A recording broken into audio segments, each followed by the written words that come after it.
শ্রীমদ্ ভগবদ গীতা সাংখ্যযোগ শ্লোক সংখ্যা 13।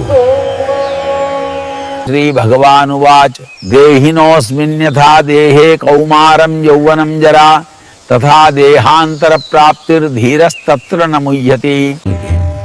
এর অর্থ হলো, শ্রী ভগবান বললেন, ঠিক যেমন এই দেহের মধ্যে জীবাত্মা শৈশব, যৌবন ও বার্ধক্যের স্তরসমূহ অতিক্রম করে, তেমনি সে অন্য একটি দেহ প্রাপ্ত হয়। একজন স্থিরচিত্ত ব্যক্তি এতে বিভ্রান্ত হন না।